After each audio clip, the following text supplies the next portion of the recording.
The Crime of the Midnight Express by Frank Pinkerton. Chapter 1. A Startling Crime. The most audacious crime of my remembrance! Dyke Darrell flung down the morning paper, damp from the press, and began pacing the floor.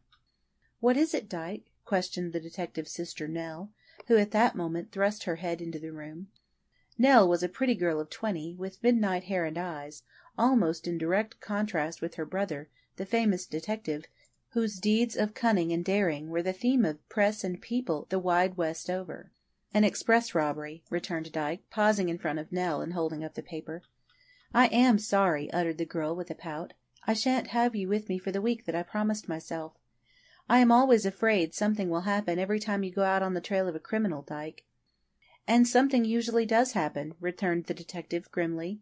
"My last detective work did not pan out as I expected, but I do not consider that entirely off yet. It may be the one who murdered Captain Osborne had a hand in this latest crime." "An express robbery, you say? And murder. And murder?" The young girl's cheek blanched. "Yes, the express manager on the Central Road was murdered last night, and booty to the amount of $30,000 secured." "Terrible!" "Yes, it is a bold piece of work, and will set the detectives on the trail." "Did you know the murdered messenger, Dyke?" "It was Arnold Nicholson." "No." The girl reeled, and clutched the table at her side for support. The name uttered by her brother was that of a friend of the Darrells, a man of family, and one who had been in the employ of the express company for many years. No wonder Nell Darrell was shocked at learning the name of the victim. "You see how it is, Nell." "Yes," returned the girl, recovering her self-possession. "I meant to ask you to forego this manhunt, but I see that it would be of no use." "Not the least, Nell," returned Dyke, with a compression of the lips.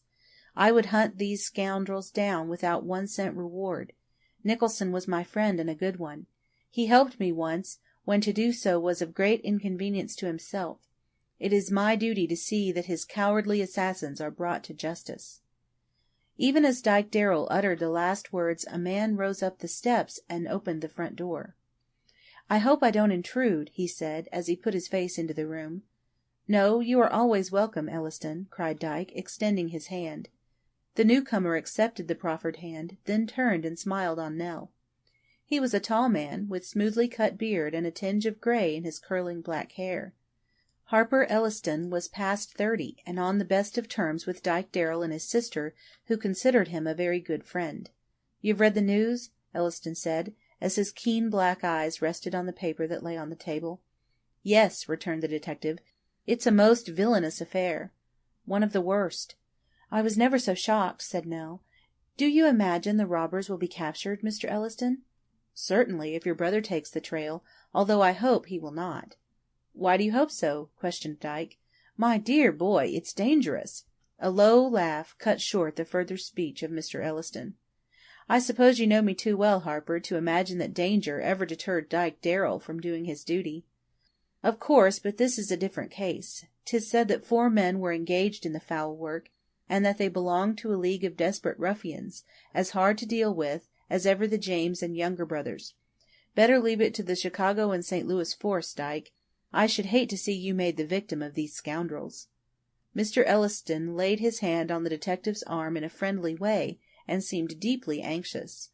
"Harper, are you aware that the murdered messenger was my friend?" "Was he?" "Certainly. I would be less than human did I refuse to take the trail of his vile assassins. You make me blush when you insinuate that danger should deter me from doing my duty." "I am not aware that I said such a thing," answered Elliston. "I did not mean it if I did. It would please me to have you remain off this trail, however, Dyke. I will see to it that the best Chicago detectives are set to work. That ought to satisfy you." "And I sit with my hands folded meantime?" A look of questioning surprise filled the eyes of Dyke Darrell as he regarded Mr. Elliston. "No, but you promised Nell to take her east this spring, to New York." "He did, but I forego that pleasure," cried the girl quickly. "I realize that Dyke has a duty to perform in Illinois." "And so you, too, side with your brother," cried Mr. Elliston, forcing a laugh. "In that case I surrender at discretion." Dyke picked up and examined the paper once more.